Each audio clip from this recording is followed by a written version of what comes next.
6 अगस्त 1945 का वो काला दिन जब 2600 किलोमीटर दूर से एक विमान B-29 अमेरिका का बॉम्ब लेकर के लिटिल बॉय, यूरेनियम पर आधारित बॉम्ब था, परमाणु बॉम्ब लेकर के उड़ा और इस शहर पे लाके गिराया। इसी जगह पे कहीं आसमान से, कहीं ऊपर से, हवा से इस शहर के ऊपर गिराया। और वो जब बम यहाँ पे आके गिरा तो जमीन के ऊपर जितने भी मकान जो भी था सब कुछ फ्लैट हो गया। मतलब उसकी वेव से, उसकी आग से, उसकी ज्वाला से, और उसके वेव जब निकली तो पूरा धरती यहाँ पे एकदम लेवल हो गया था। उसके सारे अभी हम आपको सबूत बताएंगे। बिल्कुल मैं उस जगह के करीब पहुँचने वाला हूँ और एक बिल्डिंग भी यहाँ पे रखी गई, एक डोम ऐसा है जो यहाँ पे रखा गया है।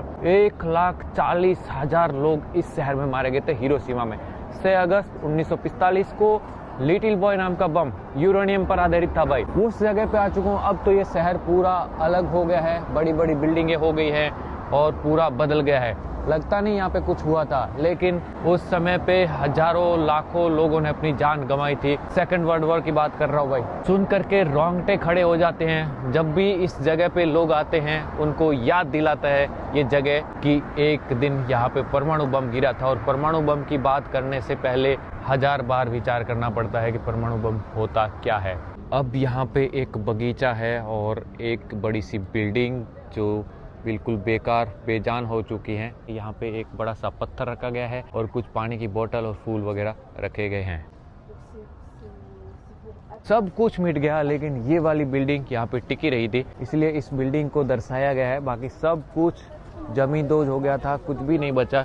ये स्कूल के बच्चे यहाँ पे टूर करने के लिए आए हैं, लेकिन ये बिल्डिंग ये निशानी है परमाणु बम क्या घातक होता है। यहाँ के जीते जागते एक शहर को 1 सेकंड में लोगों के साथ मिटा दिया गया। ये बिल्डिंग देखो भाई, ऊपर से पूरा लोहे का जो डोम था वो बिल्डिंग को साफ सुथरा कर दिया गया होगा, पहले यूरेनियम वगैरह कुछ कण वगैरह ना बच जाए इसलिए। ये देखो दूसरी तरफ से आने के बाद कुछ ऐसा दिखाई देता है। ये जो बम जमीन से आधा किलोमीटर से ज़्यादा हाइट पे जब फटा ना, तो उसके अंदर से जो आग गुब्बारा निकला और जो वेव निकली वो तो एक के बाद एक बढ़ता ही जाता है ना, एक का तीन ऐसे कैसे होता है, उस प्रकार से वो उसका जो पावर है वो बढ़ता ही गया और ज़मीन की वेव की तरह निकला। जैसे ही ज़मीन पे टकराया उसकी वेव और फिर वो वेव जब फैली ना, तो जो साइड में जो भी चीज़ें थी सब कुछ जला के राख कर दिया। सुबह के 8:15 हुआ होगा, तब लोग अपने काम पे जा रहे होंगे या नाश्ता कर रहे होंगे, कुछ सो रहे होंगे, तभी बम फटा और कुछ ही मिनटों में सब कुछ बर्बाद करके खाक कर दिया। आप जरा उस चीज़ को सोचिए, एक फटाका भी फूट जाता है ना, तब भी लोगों का दिमाग हिल जाता है कि यार ये क्या हो गया अचानक से। लेकिन जब एक परमाणु बम फटा ना भाई 8-10 टन का यूरेनियम से भरा हुआ, तो क्या ही हुआ होगा। अभी तो लोग यहाँ पे पिकनिक मना रहे हैं, लेकिन उस ज़माने में भी शायद कोई तो सुबह सुबह पिकनिक मनाने गया होगा इस जगह पे। आज की चकाचौंध भरी ज़िंदगी में ये परमाणु बम वाली जो जगह है वो लोगों के मायने नहीं रखती हैं। लोग तो बस उस फोटोग्राफी वाली चीज़ें ढूंढते हैं, कैसे कोई फोटोग्राफी की बेस्ट लोकेशन मिल जाए। खूबसूरत बगीचे। ये जो स्टेचू बना हुआ है ये एक लड़के की याद में है जो 2 साल का लड़का था जब बम गिरा था। तो उसके बाद वो 10 साल तक जिंदा रहा, मतलब 10 साल की उम्र तक। के बाद उसको लुकेमिया नाम की एक बीमारी हो गई, लुकेमिया, और क्योंकि रेडिएशन की वजह से लुकेमिया बीमारी हो गई और 10 साल की उम्र में वो बच्चा मारा गया। तो वो एकमात्र निशानी के रूप में आज 3200 स्कूल के नाम के उस बच्चे के नाम पे रखे गए हैं। और एक ऊपर वाली जो है एक लड़की है, लड़की के बारे में भी कुछ है। तो अब हम पहुँचे फाइनली एक और मॉन्यूमेंट की जगह पे। यहाँ पे उन लोगों के याद में एक जोत जल रही है और इसके पीछे आपको म्यूजियम दिखाई देगा और ठीक मेरे पीछे आपको वो एटॉमिक बॉम्ब से जो ध्वस्त हुआ डोम दिखाई दे रहा होगा, वो वाला। दोस्तों अक्सर मुझसे पूछा जाता है कि इंग्लिश बोलने का डर कैसे खत्म करूं।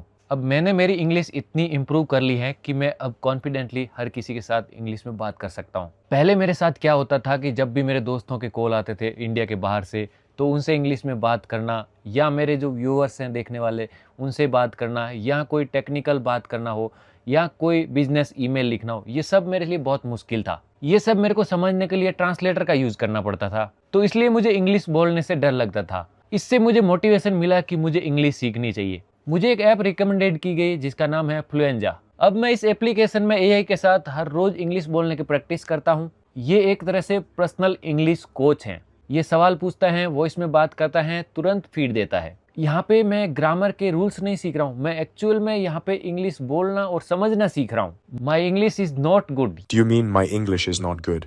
Yes, my English is not good, how speak I? You mean how can I speak? Yes, thank you. Recently मैंने मेरे अमेरिकन दोस्त से कॉल पर बात की बिना कोई ट्रांसलेटर के सहारे, और अब मैं न्यूज़ वगैरह बिना सबटाइटल के भी समझ सकता हूँ। अब इंग्लिश मेरे लाइफ का एक हिस्सा बन चुकी है। तो अब आपको भी फ्लुएंट इंग्लिश बोलनी है तो आप फ्लुएंजा के साथ अभी से ट्रेनिंग शुरू करिए। लिंक डिस्क्रिप्शन में दिया हुआ है। तो धीरे धीरे हम म्यूजियम की तरफ आगे बढ़ रहे हैं। यहाँ पे जैसा कि आपको बताया, उन लोगों की याद में ये एक स्ट्रक्चर बनाया गया है पूरा, और यहाँ से आपको डोम दिखाई दे रहा होगा। ये देखो सामने आपको डोम दिखाई दे रहा होगा।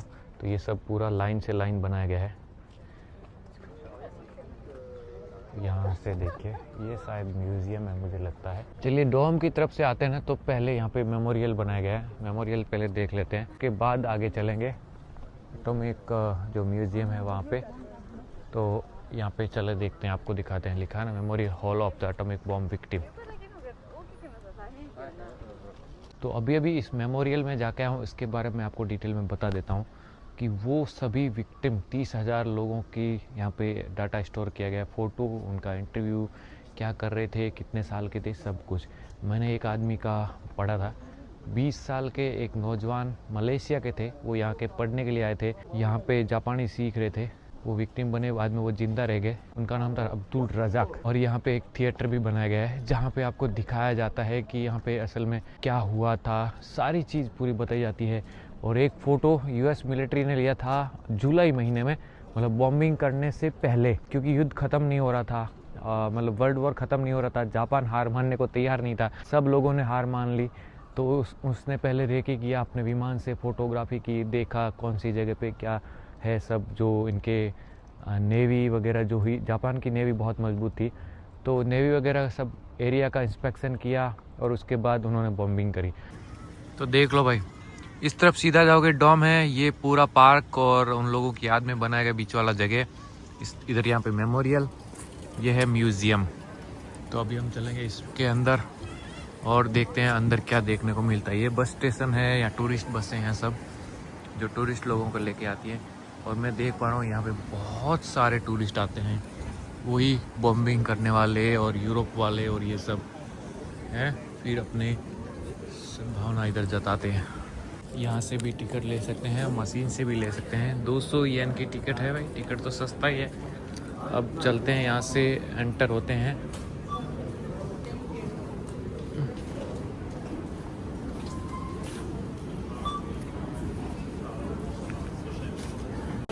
तो फाइनली म्यूज़ियम में आ चुके हैं।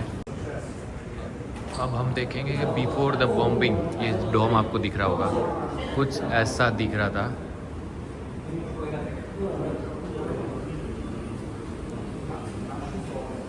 बसें चलती थी, ट्राम चलती थी उस वक्त भी भाई, देखो हैं, पूरा शहर एकदम बढ़िया था। यहाँ पे कुछ फ़ोटो देख सकते हैं। स्विमिंग करते थे लोग, स्कूल के बच्चे आप देख सकते हैं। अगस्त 6, 1945। अब क्या होता है देखते हैं उसके बाद। ये देखो भाई, सब कुछ बर्बाद, कुछ भी नहीं बचा हुआ है। बिल्डिंग के स्ट्रक्चर थोड़े बहुत बचे हैं, पेड़ पौधे सब जल करके खाक हो गए। ये जो आप देख रहे हैं ना, ये बड़ा सा पिलर, यहाँ पे एक बड़ी सी फैक्ट्री थी, वो भी सब ख़त्म हो गई। ये पिलर पता नहीं एक कैसे बच गया। ये एक और बिल्डिंग देखो, यहाँ पे लोग रास्ते में जाते हुए दिखेंगे, काम करते हुए। पेड़ सब जल करके विनाश हो गया, सब कुछ ख़त्म हो गया। मैं एक नज़र में आपको दिखाते हुए चलना चाहता हूँ ताकि आपको अनुभव हो जाए। देखिए, एक गाड़ी यहाँ से जा रही है और एक टावर ये बचा, सब कुछ हो गया ख़त्म। और ये है एक डोम जो अभी भी मौजूद है, बाकी इसकी जगह पूरा नया शहर बन गया।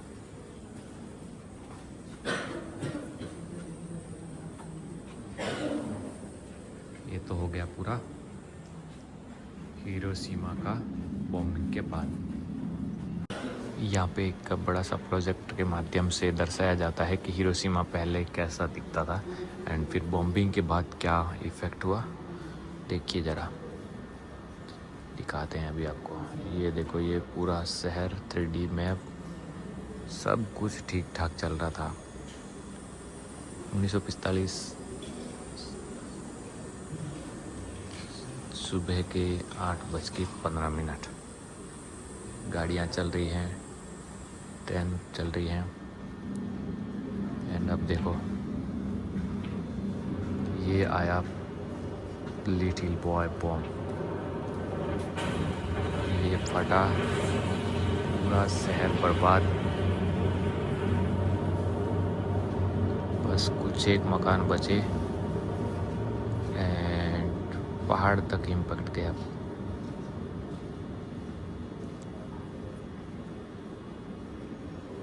अब देखो उसके बाद क्या होता है।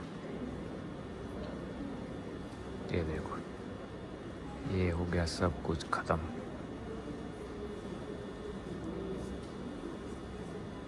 और 1,40,000 लोग ख़त्म।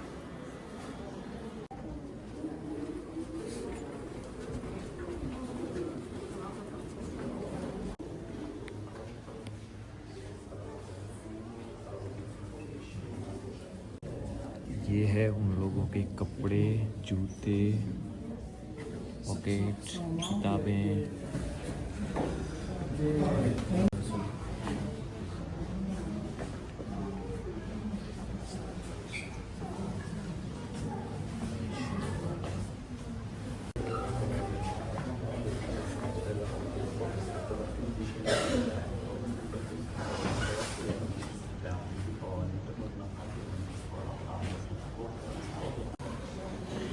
ये दीवार की दीवार यहाँ पे रखी हुई है, वो बीच में से ऐसे लिफ्ट हो गया था पत्थर।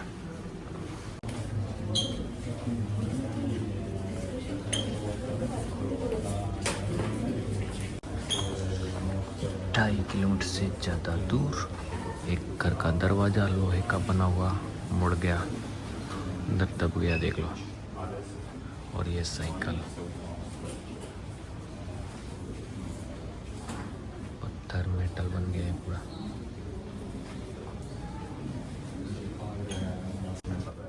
केल्विनाइज की सीट है भाई, देखो। और ये एक तिजोरी है मेडिकल वाले भाई की, जो 500 मीटर दूर थी, जो बॉम्बिंग का सेंटर था उससे।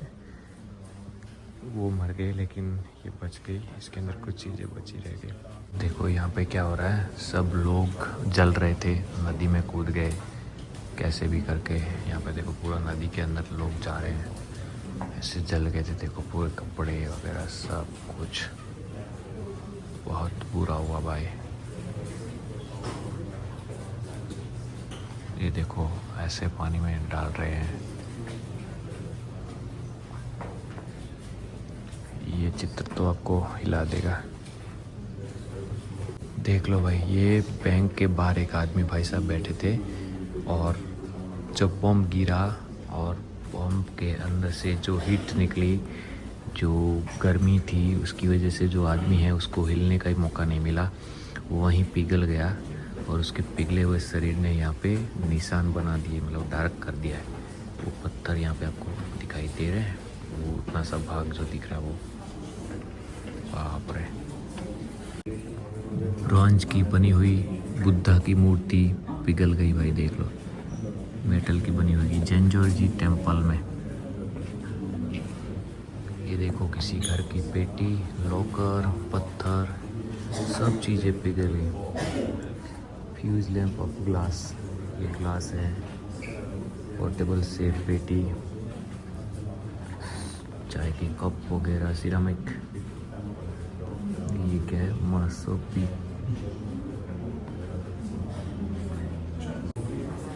इतना गर्मी और इतना हीट था कि सब कुछ पिघल गया। देखो ये बॉटल जो है सब एक दूसरे को चिपक गई। Fuse lamp of the small glass bottle, एक नीडल। ये देखो सुइयाँ हैं, पूरा एक बंडल ही बन गया पूरा। सब कुछ बर्बाद होने के बाद लोग नदी के किनारे पे अपना टेंट लगा के रहने लगे, और इस तरह से आपको लोग दिखाई दे रहे होंगे। देखो कैसे भी करके बस ठीक होने लगे। फिर उसके बाद देखो भाई, दवाई पट्टी करने के बाद हॉस्पिटल में भी काम चल रहा है। सैकड़ों बॉडीज़ को हुक में पकड़ करके नदी में डाला गया और इस स्ट्रेचर से लोग बॉडी को ले जाते हुए दिखेंगे। ये देखो भाई, एकदम रियल सीन है।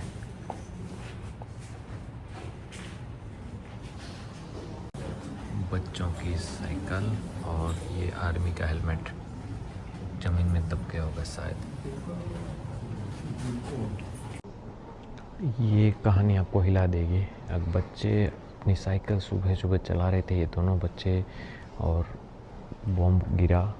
ये इस एरिया बॉम्ब वाली जगह से 1000 मीटर 750 मीटर दूर थे और फिर रात भर कराते रहे। सुबह होते थे बच्चे की मृत्यु हो गई। उसके बाद उसके पापा ने घर के पिछवाड़े पर बच्चे को और ये साइकिल के साथ ही दफना दिया ताकि वो अपनी साइकिल चलाते रहे, हेलमेट पहना करके। तो हेलमेट की वजह से उसकी खोपड़ी 40 साल बाद भी सुरक्षित निकली।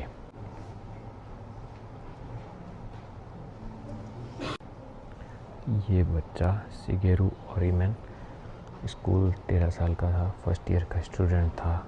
टिफिन लेके स्कूल गया था लेकिन ये कभी खाना नहीं खा पाया।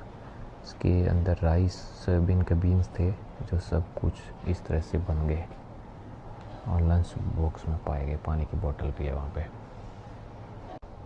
ये किसी घर का तकिया है। Iron kettle and death certificate. वजन करने के लिए बाट 1600 मीटर दूर थे उस समय पे बॉम्बिंग से, और एक घड़ी जिसमें 8:32 के आसपास हुए हैं उस ज़माने की घड़ी जो भी बंद पड़ी हुई है।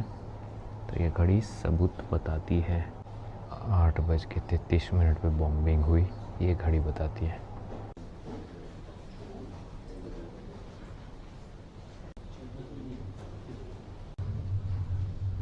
तो भाई मैं म्यूज़ियम के अंदर से बाहर आ गया हूँ और मैं सच कहूँ मैं रोया था यहाँ पे। अंदर कहानी पढ़ोगे आपके रोंगटे खड़े हो जाएंगे। नहीं बता सकता।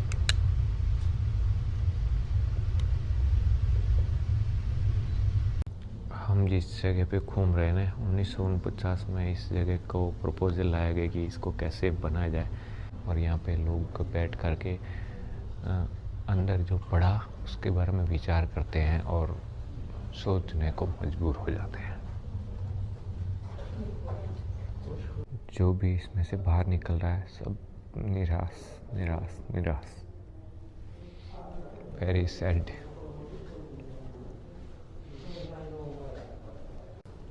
बस लास्ट में ये एक अच्छी स्टोरी यहाँ पे देख सकते हैं।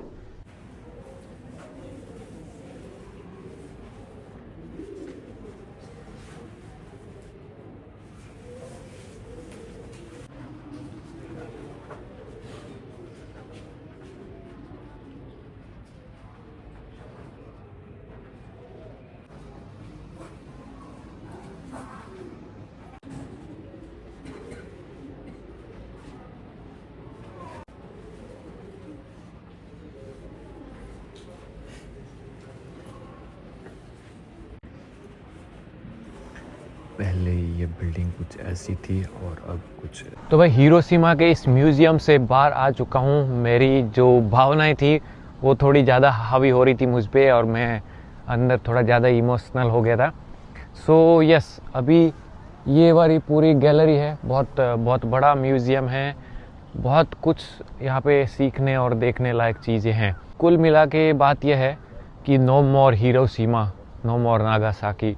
हमें न्यूक्लियर फ्री वर्ल्ड होना चाहिए। ये चीज़ यहाँ पे सीखने को मिली कि एक न्यूक्लियर बॉम्ब जो कितना भयंकर हो सकता है और क्या क्या कर सकता है।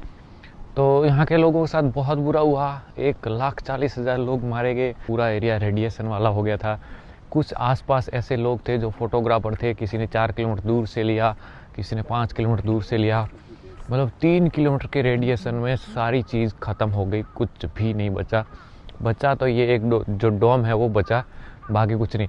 अब ये अमेरिका वालों ने टारगेट किया शहर का सेंटर। पहले तो पूरे जापान का सर्वे किया कि कौन सी जगह बेस्ट है, मतलब क्या सही रहेगी जिससे ज़्यादा डिस्ट्रक्शन हो। तो इन्होंने पहाड़ों के बीच वाली जगह को चुना ताकि रेडिएशन का जो है और ज़्यादा जो हीट और आग और वो सब होती है ना, तो वो और ज़्यादा प्रभावी काम करे और ज़्यादा नुकसान हो। तो इन्होंने ये शहर को चुना नागासाकी और हिरोशिमा का। यहाँ से 2600 किलोमीटर दूर एक आइलैंड है, वहाँ से इन्होंने उड़ान भरी विमान में B-29 में, और यहाँ पे 600 मीटर ऊपर, लगभग इसी जगह पे 600 मीटर ऊपर आते ही बम फट गया। मतलब इन्होंने एक जो नदी का ट्रायंगल जैसा है वो भी मैं आपको दिखाने जा रहा हूँ, वहाँ पे आके बम फटा और फिर चारों ओर 3 किलोमीटर के रेडियस में सब कुछ बर्बाद कर दिया। रेलवे, घर, गाड़ियाँ, बस, ट्रक, लोग, पेड़, कुछ भी नहीं, सब कुछ विनाश हो गया। तो इस एरिया पे इस नदी के साथ साथ पहले बहुत सारे घर और दुकान, मार्केट, बाज़ार सब कुछ थी, लेकिन यहाँ फिर उन्होंने जब बम गिराया तो इस जगह पे सब कुछ बर्बाद हो गया। वो देख रहे हैं ना, वो हो गया आपका जो डॉम है, वो उसके आगे 2 नदियाँ हैं, ट्रायंगल है, तो उस तरफ हम भी जा रहे हैं। अब इधर कोई गवाह नहीं है, सब लोग जो उस समय थे वो सब मर गए, कोई एक बच्चा नहीं होगा मुश्किल से मेरे हिसाब से, या अगर वो उस समय था तो वो बहुत छोटा था, उसको याद नहीं होगा। लेकिन ये बिल्डिंग उस बात की गवाही देती है, और जो म्यूज़ियम में रखे हुए टुकड़े या जो भी चीज़ें पड़ी है वो भी इस बात की गवाही देता है। ये बिल्डिंग 1915 के आसपास इसको बनाया गया। यूरोप से बनाने वाला डिज़ाइनर था, और ग्रीन कलर का ये डोम था। इससे 160 मीटर साउथ ईस्ट की तरफ जो है 600 मीटर ऊपर बम फूटा था। तो इस बिल्डिंग के अंदर जो भी थे सब मारे गए, बस ये बिल्डिंग की दीवार थोड़ी बहुत बच गई। और ये है मारे गए लोगों की याद में पीस क्लॉक टावर बनाया गया था। तो बारिश हो रही है, नदी का ट्रायंगल आ चुका है, मतलब सामने जो टावर दिख रहा है वो नदी के उस तरफ है, बीच में एक नदी है, ये है पीस टावर। मतलब बम बिल्कुल इस जगह के ऊपर फटा था, ये वाली जगह पे, एग्जैक्ट ये जगह पे पॉइंट बनाया गया है। और ये नदी हो गई, देखो एक नदी यूँ जा रही है, एक नदी यूँ जा रही है, और इसी जगह पे बम का जो है बम गिरा था। अंदाज इनका जो हिसाब किताब है उस हिसाब से, तो इस जगह पे ये टावर बनाया गया है, और आसपास सारी चीज़ें बर्बाद हो गई। और जब बॉम्बिंग के बाद फोटोग्राफर लोगों ने इस ब्रिज का फ़ोटो भी लिया था, जहाँ से मतलब ये ब्रिज नहीं, इसकी जगह दोबारा बनाया गया होगा, कि ब्रिज का फ़ोटो लिया था जिसमें देखा गया कि यहाँ पे जो पटरियाँ हैं वो दिख रही है ट्राम की, और पूरा ब्रिज की रेलिंग वगैरह सब कुछ उड़ गई थी। तो वो यही वाला ब्रिज है। अब तो मतलब उस जगह पे दोबारा बनाया गया होगा, क्योंकि 80 साल पहले बॉम्बिंग हुई है। और ये रहा डॉम, देख लो, ये क्लॉक टावर, इसके ऊपर सेंटर में बम फटा, इस जगह पे सारे लोग मारे गए, और बाकी तो कुछ बचा ही नहीं। ये 2-3 बिल्डिंग बची जो हमने पहले वहाँ पे फोटोग्राफर्स में देखी है। अभी भी ट्राम वैसे ही चल रही है, वही लाइन ट्रेन की, मतलब इधर ही लाइन थी, वही सेम टू सेम लाइन है। और ये हिरोशिमा शहर फिर से खड़ा हो गया और ये चलता ही जा रहा है।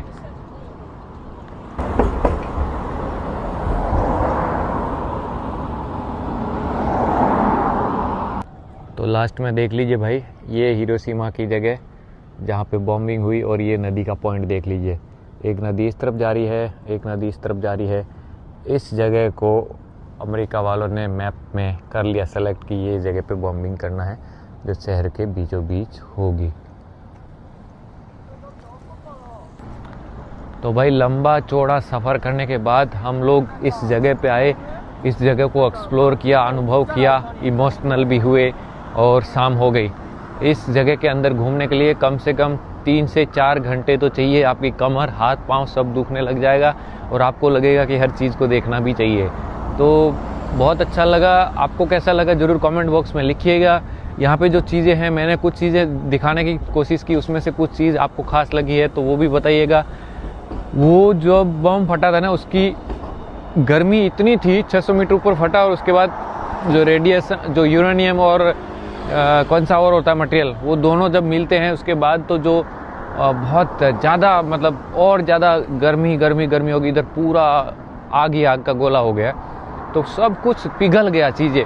तो आदमी की बॉडी तो क्या ही बची होगी भाई, आप समझो। आदमी तो एक शरीर का टुकड़ा है, चमड़ी है, सब कुछ जल कर राख हो गया होगा।